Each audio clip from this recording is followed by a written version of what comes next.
trying to teach that, they wanted to know, what does the authority says on that question? Okay? They wanted to get to the conclusion.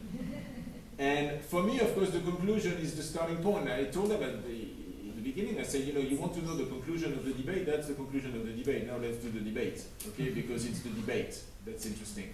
And there you realize that you are not thinking in the same way. You don't have the same cultural heritage. And it's very enriching in a way. For me to try to understand why they would want to zap all the commentaries to get to the conclusion, and for them to understand why do I spend so much time, a whole semester, making them going through the commentaries where I've given them the conclusion during the first class. Okay, and then it shows a different of approach, which in itself is quite interesting to see. Another thing I've noticed there, another point, is that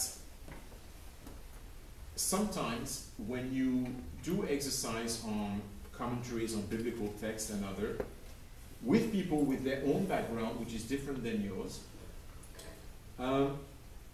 it brings you to a feeling of loss of ownership of a text. And that I found was really, really interesting. I did with a professor at the Biblical. We did a year-long study of the suffering servant through Midrashic commentaries. And we gave a talk at Boston College on this in the summer. And reading text in Hebrew, his Hebrew is totally fluent. Biblical Hebrew, modern Hebrew, totally fluent. Reading those texts in Hebrew with someone which is not from your tradition, but who has a tradition of his own, makes you realize actually the text doesn't just belong to you. That it might be a text in Hebrew, but it doesn't just belong to you. So the loss of ownership is a very unsettling exercise, and it works both ways.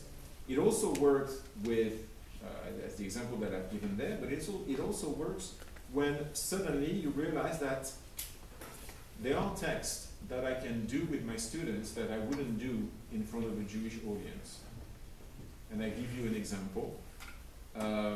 I did, on this class on covenant theology, I did a text from a rabbi, an English rabbi, originally from Germany, who's called Ignaz Maybaum. He's not very well known, but he's a very powerful writer. He didn't write a lot, but really very powerful what he wrote.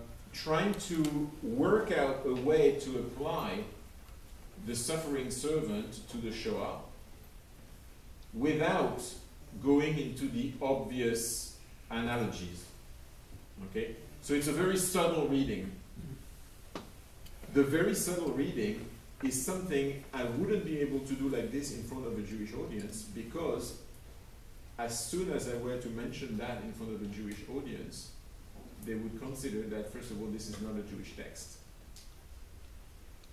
They would consider that, for example, the suffering servant is not a Jewish text, and applying the suffering servant to the Shoah is so horrendous in itself because of what it presupposes that I wouldn't be able to finish the class. Okay? I couldn't do a class like this into a Jewish audience, and I've never done it. But I've done it in front of them. Because I know that for them the suffering servant means something else. I know they have a distance with the text, with the events as well of the Shoah, that would enable me to try to work the subtleties of the commentary. And somehow that gave me an opportunity which I thought I wouldn't have otherwise, and that was something which was quite interesting. But I want to finish, because I've spoken for too long already, but I want to finish with two last points which I think are important. The first one is, teaching there has also given me the opportunity to create enough friendship and enough trust to be able to read very difficult text for them this time. Okay? Texts that Jewish writers have written, in particular about Christianity, for example. Which there's enough trust between them and me, so we know that we can take a distance with the text. And if you take for example, an American writer called, an Orthodox rabbi who was called Eliezer Berkovitz. Eliezer Berkovitz has a theory that, of course, you can't have any sort of Jewish-Christian dialogue, and that's the reason that Christianity has invited Judaism into the dialogue is only because this is the end of Christianity. So clearly, when you read a text like this at the Greg, it suddenly sends an odd silence into the class. But I said to them, I said, look, we have the text that we have, and we have to be confronted to the text that we have. If it's to hide what we're not going to like about each other, there's absolutely no point. And I'm not saying that I'm in agreement with Berkovitz. I'm just saying he's an interesting writer and I want you to read it. I don't want you to agree with it, and I don't myself agree with him. But I want you to know why someone like him, who's a knowledgeable, intelligent guy, could write something like this. What is behind? So somehow you reach a level of relationship where you can do that.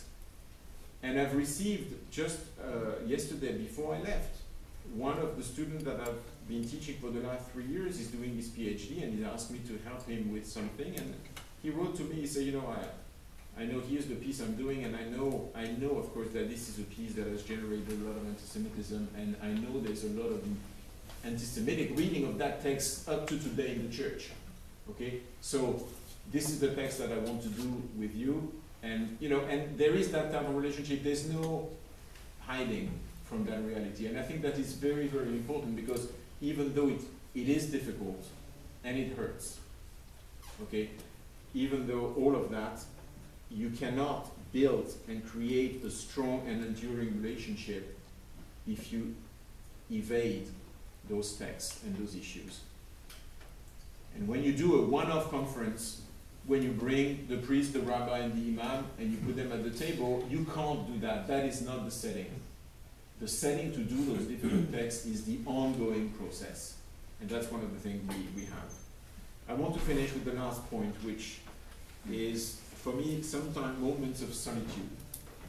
And what I mean moments of solitude, and I'll read to you so you'll understand exactly what it is. Sometimes I do have difficulty with a lot of the concept that they are coming up with and telling me about.